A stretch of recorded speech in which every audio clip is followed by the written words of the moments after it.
હમણાં સૌરાષ્ટ્રના ખેડૂત ભાઈઓ અને રાજ્યના અન્ય ખેડૂત ભાઈઓ વરસાદની રાહમાં છે, પરંતુ હવે તારીખ 15મી ઓગસ્ટથી વરસાદી સિસ્ટમો સક્રિય થશે. સાયક્લોનિક સર્ક્યુલેશન અરબ સાગરમાં થવાની શક્યતા રહે છે. બંગાળ ઉપસાગરમાં પણ તારીખ 17 ઓગસ્ટથી મજબૂત સિસ્ટમ બનશે.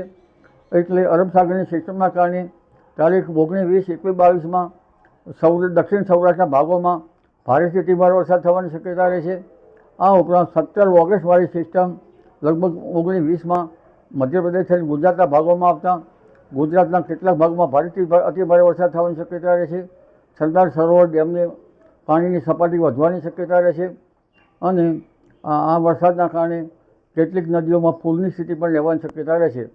વરસાદ મહીસાગરના ભાગો, વડોદરાના ભાગો, અમદાવાદ ગાંધીનગરના ભાગો, ભરૂચના ભાગો, જંબુસરના ભાગો, સાતપુરાના ભાગો, નવસારી સુરતના ભાગો, આવડના વલસાડના ભાગો, આ ભાગોમાં ભારે વરસાદ થવાની શક્યતા રહે છે. કેટલાક ભાગમાં ભારેથી અતિભારે વરસાદ થવાની શક્યતા રહે છે. તાપી નદીનું જળસ્તર પણ વધવાની શક્યતા રહે છે. આ ઉપરાંત ઉત્તર ગુજરાતના ભાગો, પાટણ, સમી હારીજ અને મહેસાણા ભાગોમાં વરસાદ થવાની શક્યતા છે. કચ્છના ભાગોમાં ભારે વરસાદ થવાની શક્યતા રહે છે. રાજકોટ અને ઉત્તર સૌરાષ્ટ્રના ભાગોમાં કેટલાક ભાગોમાં ભારે વરસાદ થવાની શક્યતા રહે છે. સાબરકાંઠાના ભાગોમાં ભારે વરસાદ થવાની શક્યતા રહે છે. પંચમહાલના કેટલાક ભાગોમાં ભારે વરસાદ થવાની શક્યતા રહે છે.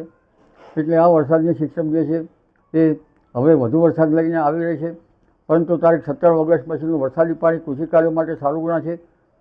30મી ઓગસ્ટ પછીનું વરસાદી પાણી કૃષિ પાકો માટે સારું ગણાતું નથી.